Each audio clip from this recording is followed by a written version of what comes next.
Hello everyone, welcome back to my channel. आज के इस वीडियो में हम एसिड बेस बैलेंस के बारे में देखेंगे।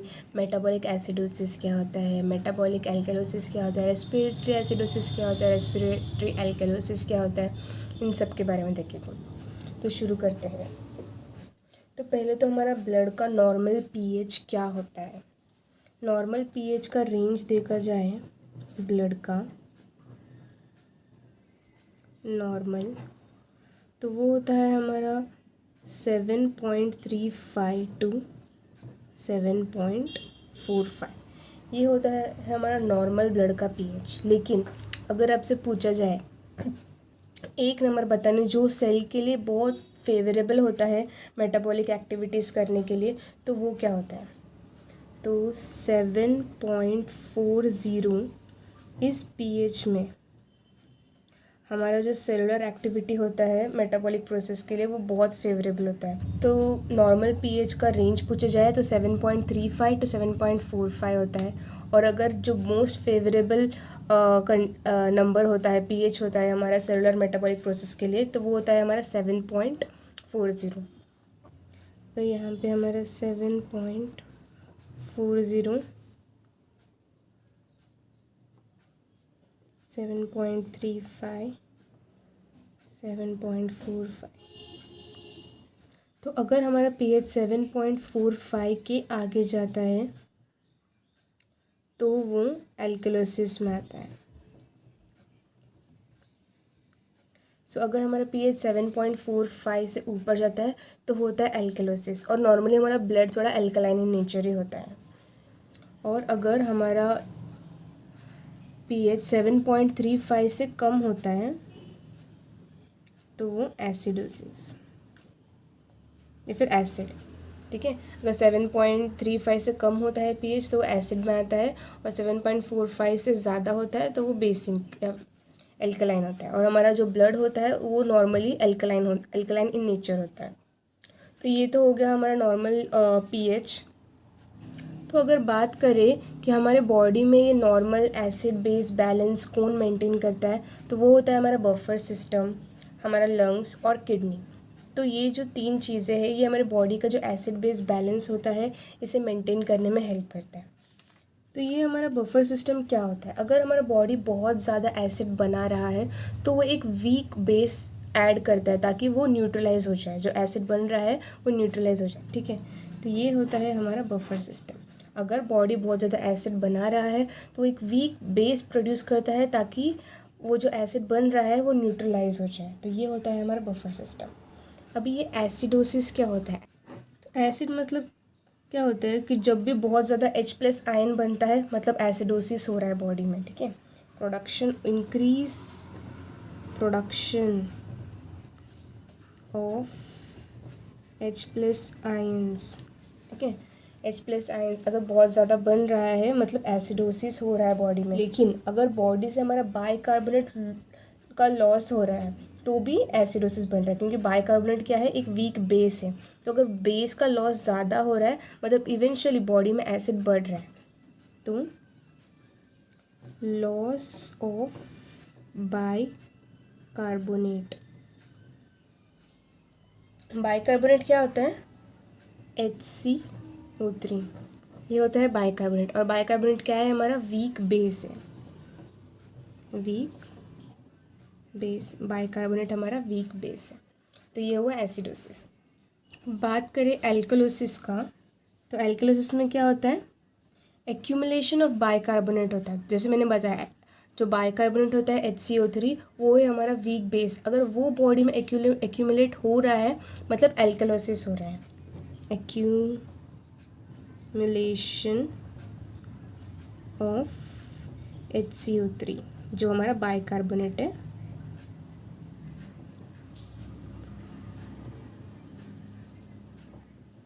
तो HCO3 हमारा बाइकार्बोनेट। अगर ये बॉडी में एक्यूमुलेट हो रहा है बहुत ज़्यादा तो एल्कलोसिस हो रहा है।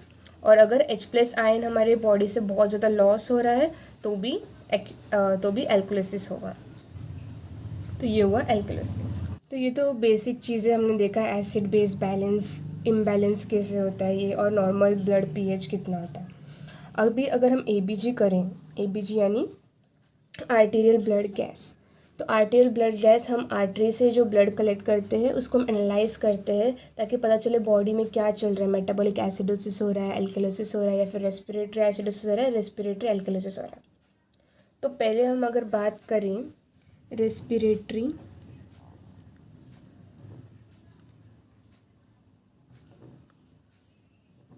एसिडोसिस या फिर एल्कलोसिस का,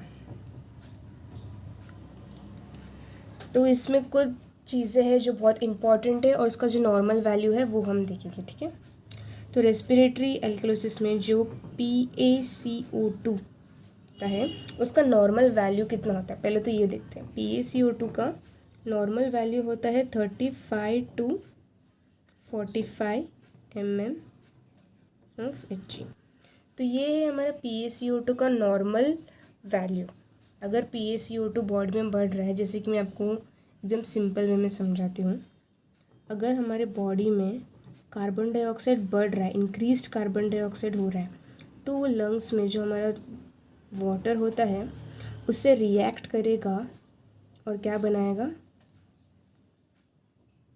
H2CO3, 2 हाइड्रोजन और 1 कार्बन और ऑक्सीजन 3, तो ये H2CO3 बनता है। तो अगर कार्बन डाइऑक्साइड हमारे बॉडी में बढ़ रहा है, बहुत ज़्यादा बढ़ रहा है, इंक्रीज कार्बन डाइऑक्साइड, तो वो वाटर से रिएक्ट करेगा और लंग्स में, और क्या बनाएगा ये H2CO3। और H2CO3 हमारा क्या होता है, कार्बोनिक एसिड होता है। H2CO3 होता है हमारा कार्बोनिक एसिड। H2CO3 होता है हमारा कार्बोनिक एसिड, ठीक है। चलिए, तो इससे हमें पता चल रहा है कि मतलब बॉडी में एसिड का फॉर्मेशन हो रहा है, बॉडी में एसिड का फॉर्मेशन हो रहा है कार्बन डाइऑक्साइड के बढ़ने से। और मोस्टली ये कंडीशन कब होता है, जब भी पेशेंट को अस्थमा हो, COPD हो, या कुछ भी रीज़न की वजह से पेशेंट ठीक से ब्रीथ नहीं ले पा रहा है, जिसकी वजह से कार्बन डाइऑक्साइड बॉडी में बढ़ रहा है, बहुत ज़्यादा बढ़ रहा है, वाटर से रिएक्ट कर रहा है लंग्स में और बना रहा है कार्बोनिक एसिड। और कार्बोनिक एसिड बन रहा है, एसिड बन रहा है, मतलब बॉडी में रेस्पिरेटरी एसिडोसिस हो रहा है, ठीक है। बॉडी में रेस्पिरेटरी एसिडोसिस हो रहा है। ये हम और डिटेल में देखेंगे जब हम प्रॉब्लम सॉल्व करेंगे। pH, उसमें PaCO2 वैल्यू और HCO3 का वैल्यू, ये सब रख के हम प्रॉब्लम्स भी सॉल्व करेंगे। पहले हम ये बेसिक चीज़ें समझते हैं कि कैसे होता है ये सब, ठीक है। तो ये हो गया, ये हमने देखा कि मतलब कैसे कार्बोनिक एसिड के फॉर्मेशन से रेस्पिरेटरी एसिडोसिस हो रहा है। अगर हमारा PaCO2 35 से कम हो रहा है, लेस देन 35 हो रहा है PaCO2 का वैल्यू, ठीक है। अगर PaCO2 का वैल्यू लेस देन 35 हो रहा है मतलब एल्कलोसिस हो रहा है, एल्कलोसिस हो रहा है। और अगर PaCO2 का वैल्यू हमारा 45 से ज़्यादा हो रहा है मतलब कार्बन डाइऑक्साइड बढ़ रहा है, बॉडी में बढ़ रहा है, 45 से ज़्यादा हो रहा है मतलब कार्बन डाइऑक्साइड बढ़ रहा है। तो कार्बन डाइऑक्साइड बढ़ रहा है, वाटर के साथ रिएक्ट कर रहा है और कार्बोनिक एसिड बना रहा है, तो ये हो गया हमारा एसिडोसिस। मेटाबॉलिक एसिडोसिस या एल्कलोसिस में क्या होता है, मेटाबॉलिक एसिडोसिस और एल्कलोसिस में क्या होता है, अब ये देखते हैं। तो पहले तो मेटाबॉलिक एसिडोसिस या एल्कलोसिस, ये देखने के लिए हमारा जो बाइकार्बोनेट लेवल है ये बहुत इंपॉर्टेंट है। इसमें मेटाबॉलिक एसिडोसिस हो रहा है या एल्कलोसिस हो रहा है, ये देखने के लिए हमारा बाइकार्बोनेट जो बन रहा है बॉडी में वो कितना है ये देखना जरूरी है। तो बाइकार्बोनेट जो है हमारा HCO3, इसका नॉर्मल रेंज है हमारा अपना 21 to 28 मिली इक्वी पर लीटर। कुछ बुक में 22 to 26 या 27 भी दिया है, पर अभी जो लेटेस्ट जो मतलब बोला जाता है कि नॉर्मल वैल्यू है बाइकार्बोनेट का वो है 21 to 28 मिली इक्वी पर लीटर। अगर हमारा HCO3 का वैल्यू लेस देन 21 हो रहा है मिली पर लीटर, तो बॉडी में हो रहा है एसिडोसिस, तो बॉडी में हमारा हो रहा है एसिडोसिस। और अगर इसका वैल्यू 28 मिली इक्वी पर लीटर से ज़्यादा हो रहा है तो बॉडी में हो रहा है एल्कैलोसिस। इतनी बात आई आपको समझ में। और ये जो बाइकार्बोनेट होता है, बाइकार्बोनेट हमारा एक तरह का वीक बेस है। तो अगर हमारे बॉडी में चाहे वो रेस्पिरेटरी एसिडोसिस हो या फिर मेटाबॉलिक एसिडोसिस हो, चाहे वो रेस्पिरेटरी एसिडोसिस हो या मेटाबॉलिक एसिडोसिस हो, तो एक ड्रग है जो एडमिनिस्टर करते हैं, उसको हम बोलते हैं सोडा बाइकार्ब, ताकि वो न्यूट्रलाइज कर सके एसिड को। ठीक है, सोडियम बाइकार्बोनेट बोलते हैं उसको। बाइकार्बोनेट, जो मैंने बोला बाइकार्बोनेट एक बेस होता है, बाइकार्बोनेट एक वीक बेस होता है ताकि वो जो भी एसिडोसिस हो रहा है उसको न्यूट्रलाइज कर सके। ओके, तो अभी हम कुछ प्रॉब्लम सॉल्व करते हैं। सपोज पीएच दिया है 7.50, HCO3 का वैल्यू दिया है 30, PaCO2 का वैल्यू दिया है 38। ओके, तो हमारा पीएच का नॉर्मल रेंज क्या था, 7.35 to 7.45। हमारा पीएच का नॉर्मल वैल्यू है 7.35 to 7.45, और यहाँ पे 45 से ज़्यादा हो रहा है, मतलब यहाँ पे हो रहा है एल्कैलोसिस हो रहा है। और ये हमारा बाइकार्बोनेट का वैल्यू है 30। बाइकार्बोनेट का नॉर्मल वैल्यू कितना था हमारे बॉडी में, 21 to 28। तो यहाँ पे 28 से ज़्यादा हो रहा है, और 28 से ज़्यादा बाइकार्बोनेट हो रहा है, मतलब एल्कैलोसिस। और बात करें हमारा PaCO2, तो इसका नॉर्मल रेंज था हमारा 35 to 45। अगर 45 से ज़्यादा है मतलब एसिडोसिस, और अगर 35 से कम है मतलब एल्कैलोसिस। तो इधर भी एल्कैलोसिस हो रहा है। सॉरी, यहाँ पे हमारा PaCO2 वैल्यू कितना है हमारा नॉर्मल, 35 to 45।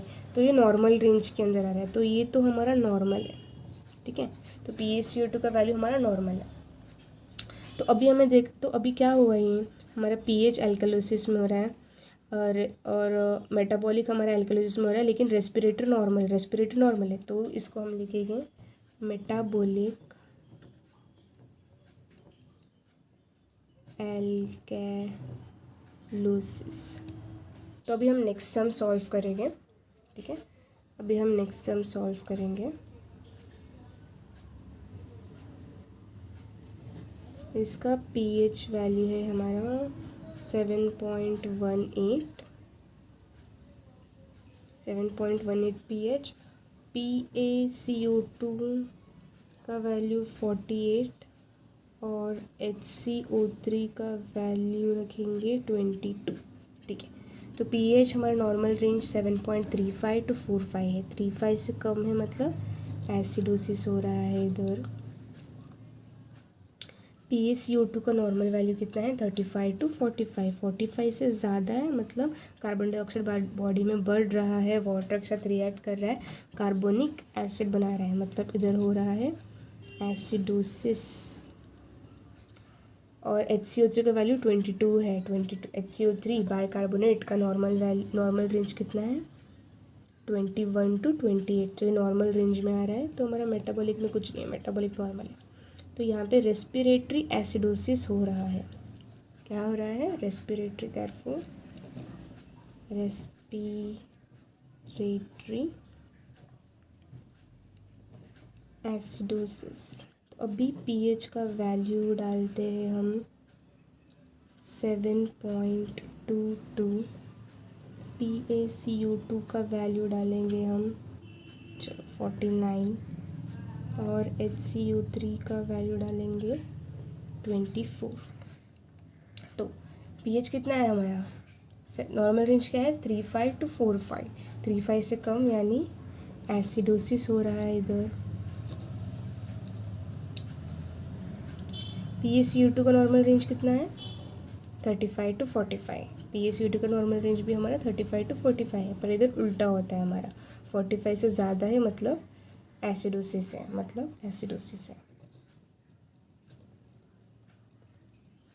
बाइकार्बोनेट का नॉर्मल रेंज कितना है हमारा?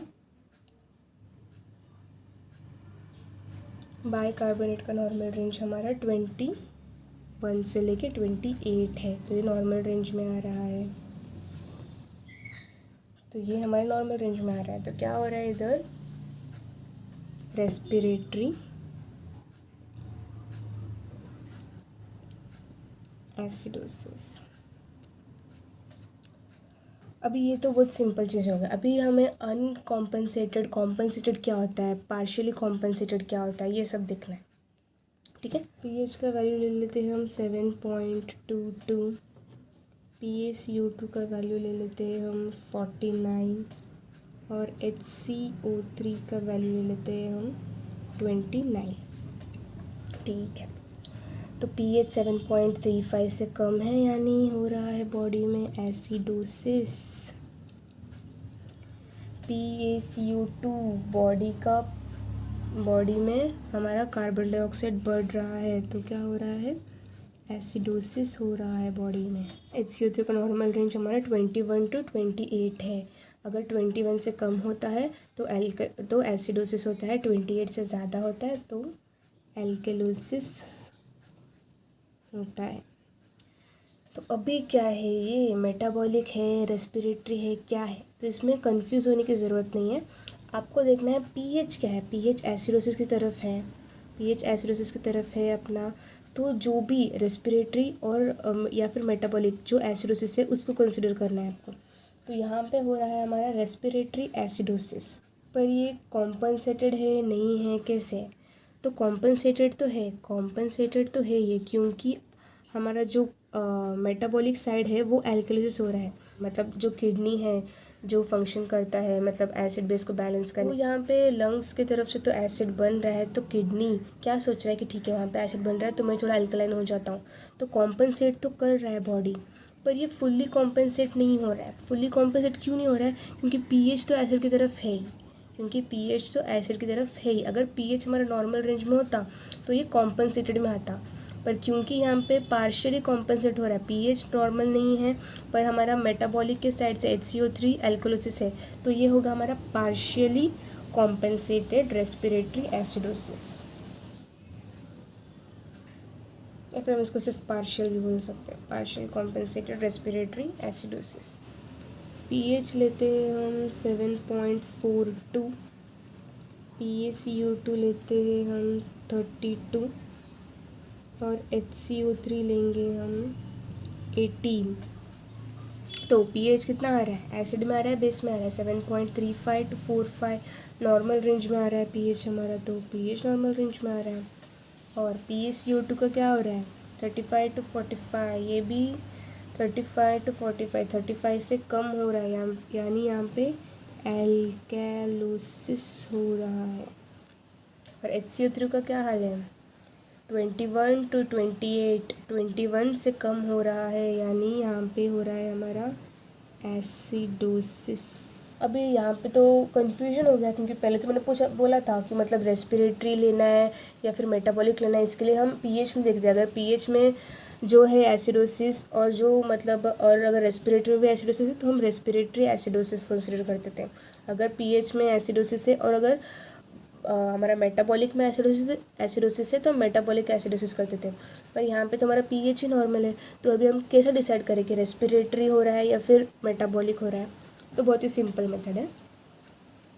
जैसे मैंने बोला था कि हमारा नॉर्मल ब्लड का जो पीएच होता है वो होता है 7.40, और यहाँ पे 7.35 की तरफ हमारा एसिड की तरफ होता है, 7.45 की तरफ बेस की तरफ होता है। ठीक है, तो अभी हम क्या करते हैं, जैसे कि यहाँ पे नॉर्मली पर हमको किसी एक चीज़ पे तो कंसिडर करना पड़ेगा एसिड या बेस, तो हम देखते हैं 7.42 अभी इस तरफ है, बेस की तरफ है, तो हम इसको फ़िलहाल के लिए बेसिक यानी एल्केलोसिस या फिर अल्कलाइन कंसिडर एल्केलोसिस, क्योंकि ये 7.42 है जो 45 की तरफ जा रहा है बेस की तरफ, यानी एल्केलोसिस, तो हम यहाँ पे एल्केलोसिस लिख देते हैं। ठीक है, तो एल्कोलिसिस किधर हो रहा है? मेटाबॉलिक में हो रहा है, रेस्पिरेटरी में। तो ये रेस्पिरेटरी की तरफ, तो हम रेस्पिरेटरी एल्कोलिसिस पकड़ेंगे। रेस्पिरेटरी एल्कोलिसिस पकड़ेगी। पर हम यहाँ पे देखते हैं कि मेटाबॉलिक जो है जो बहुत ही अच्छा बन रहा है, कॉम्पनसेट कर रहा है बॉडी में, तो यहाँ पे कॉम्पनसेटेड तो हो रहा है और हमारा पीएच भी नॉर्मल रेंज में है, पीएच भी नॉर्मल रेंज में। तो यहाँ पे हमारा कॉम्पनसेटेड है, फुल्ली कॉम्पनसेटेड रेस्पिरेटरी एल्कोलिसिस हो रहा है। यहाँ पे हम अपना पीएच लेंगे 7.37, PaCO2 लेंगे 33, HCO3 लेंगे 70। तो pH हमारा 7.35 से ज़्यादा है, 7.35 to 45 के बीच में आ रहा है, यानी pH हमारा नॉर्मल है। PaCO2 35 to 45 के रेंज से कम है, तो यानी बॉडी में हो रहा है एल्कैलोसिस हो रहा है बॉडी रेस्पिरेटरी में, लंग्स में। मेटाबॉलिक साइड में क्या हो रहा है, 21 to 28 हमारा नॉर्मल है, यहाँ पे हो रहा है एसिडोसिस, 21 से कम है एसिडोसिस। अभी यहाँ पे भी कैसे डिसाइड करेंगे हम कि एल्कोलिसिस लेना है या एसिडोसिस लेना है, रेस्पिरेटरी का लेना है या फिर मेटाबॉलिक का लेना है। तो हम लेंगे अपना पीएच को, पीएच हमारा 37 है, 7.40 से कम, यानी एसिड की तरफ है। तो यहाँ पे हम फिलहाल के लिए इसमें एसिडोसिस लिखेंगे, ठीक है। 7.40 से कम है, तो यहाँ पे हम एसिडोसिस में कंसिडर करेंगे इसको, भले ही नॉर्मल रेंज में है वो, बट फिलहाल के लिए हम इसको एसिडोसिस कंसिडर करेंगे। तो यहाँ पे हम देख रहे हैं एसिडोसिस किधर हो रहा है, मेटाबॉलिक साइड में हो रहा है। तो यहाँ पे लिख लो फटफट, मेटाबॉलिक एसिडोसिस। भी भाई कॉम्पनसेटेड, तो अभी देखते हैं कॉम्पनसेटेड हो रहा है, पार्शियली हो रहा है, अनकॉम्पनसेटेड हो रहा है। तो मेटाबॉलिक एसिडोसिस, तो हमारा रेस्पिरेटरी कॉम्पनसेट कर रहा है, तो कॉम्पनसेटेड तो है और हमारा पीएच भी नॉर्मल है, मतलब ये fully compensated, therefore compensated metabolic acidosis की एच 7.27, PaCO2 लेंगे हम, चलो 33 ले लेते हैं। HCO3 कितना लें, HCO3 17 ले लेते हैं। चलो, तो pH हमारा 7.35 से कम है, यानी यहाँ पे एसिडोसिस हो रहा है। PaCO2 का नॉर्मल रेंज हमारा 35 to 45 है, 35 से कम है, यानी इधर हो रहा है एल्कैलोसिस। HCO3 का नॉर्मल रेंज हमारा 21 to 28 है, 21 से कम है, तो यहाँ हो रहा है हमारा एसिडोसिस।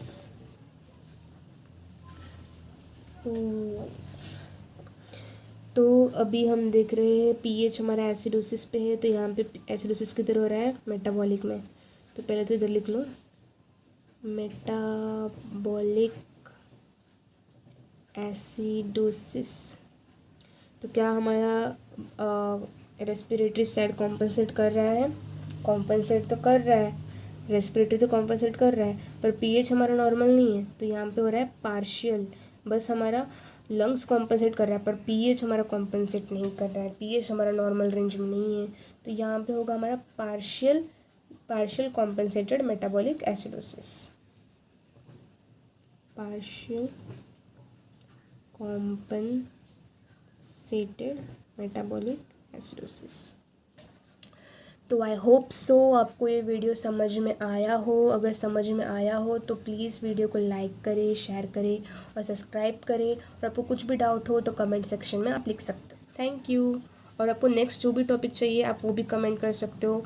मैं अपना इंस्टाग्राम का आईडी भी डालती हूँ डिस्क्रिप्शन बॉक्स में, आप उसमें भी फॉलो कर सकते हो। मुझे इंस्टाग्राम पे भी आप कमेंट कर सकते हो। Thank you.